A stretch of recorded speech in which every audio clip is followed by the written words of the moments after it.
La plupart d'entre vous sont déjà allés à un concert. Sérieux, qui n'aime pas les concerts? L'événement où tu es face à face avec ton chanteur ou rappeur préféré. Rien de plus cool. Mais parfois les concerts sont annulés pour raison de santé de la star, ou autre chose. Ce qui a failli être le cas du concert de l'artiste congolais Fally Ipupa. Mais lui, était en bonne santé. Mais pourquoi le concert de Fally Ipupa a failli être annulé? Bonjour, et bienvenue à tous. Nous sommes True Official World, une plateforme d'actualité. Et nous sommes heureux de partager cette actualité avec vous. N'hésitez pas à vous abonner pour être connecté. Nous avons aussi un compte Instagram, n'hésitez pas à y faire un tour et à vous abonner. Sans plus tarder, commençons.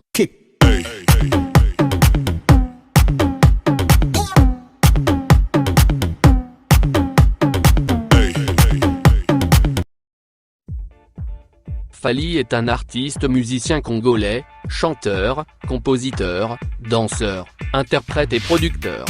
Né à Kinshasa le 14 décembre 1977 précisément à Bandal. Oui, le chanteur vient de fêter ses 42 ans. 10 ans de carrière et 5 albums à succès. Aujourd'hui Fally est l'un des artistes africains les plus connus dans le monde. Mais un groupe d'opposants politiques croit qu'il est de mèche avec le gouvernement congolais. Ouais, le succès ne te donne pas seulement des fans. La République démocratique du Congo est le pays là où il y a eu plus de morts à cause de la guerre à l'est du pays que dans la Deuxième Guerre mondiale. Les causes de la guerre sont des groupes rebelles qui essaient de prendre contrôle de la partie est du pays depuis bien longtemps. Assez longtemps pour laisser croire que les gouvernements ferment les yeux et fait comme si rien ne se passait. Enfin bref. Nous pouvons parler des problèmes en République démocratique du Congo dans une vidéo de plusieurs heures. Revenons à nos moutons. Quand Fally Ipupa avait annoncé son concert à l'Accor Hotel Arena pour le 28 février 2020, un groupe d'opposants politiques congolais nommé les combattants n'était pas d'accord avec ça. J'explique. La musique met de bonne humeur. Que ça soit dans les fêtes ou une quelconque manifestation, vous êtes de bonne humeur et vous oubliez vos soucis à cet instant. La logique des combattants est que le peuple congolais ne peut pas fêter ou être heureux tant que la guerre continue à l'est du pays. Donc pas de concert à l'international. Ils avaient réussi à appliquer cette loi en 2011 en empêchant le concert d'Héritier Watanabe. Pendant 10 ans, ils ont réussi à maintenir la loi. Mais cela n'a absolument rien changé. La guerre continue à faire rage, et le nombre de morts continue à augmenter. Comme Fally Ipupa continuait à faire la promo de son concert, les combattants l'accusent de collaboration avec le gouvernement, comme quoi il a pour rôle de voiler la face des Congolais et leur faire croire que tout va bien.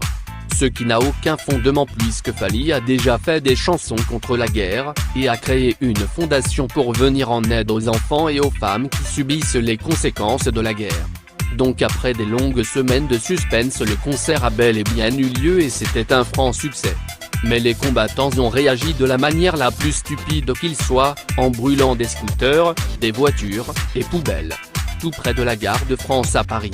Une épaisse couche de fumée s'était élevée aux alentours de la zone de concert et dans le métro, ce qui a obligé la police d'intervenir et d'évacuer tout le monde.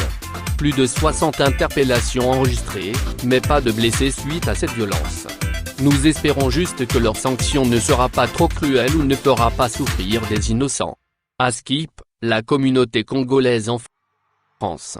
Pendant que les combattants se défoulaient sur les scooters, Fally et ses invités, nous parlons bien de Gez Moyoté, Dadju, Robinho Mundibou, Brahancito, et plus, faisaient danser plus de 20 000 personnes tout en rappelant ce qui se passe à l'est du pays.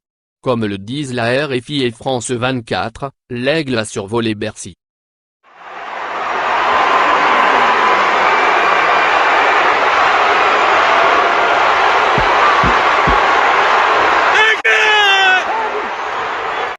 Merci pour avoir regardé la vidéo. N'oubliez pas de vous abonner pour ne rien rater.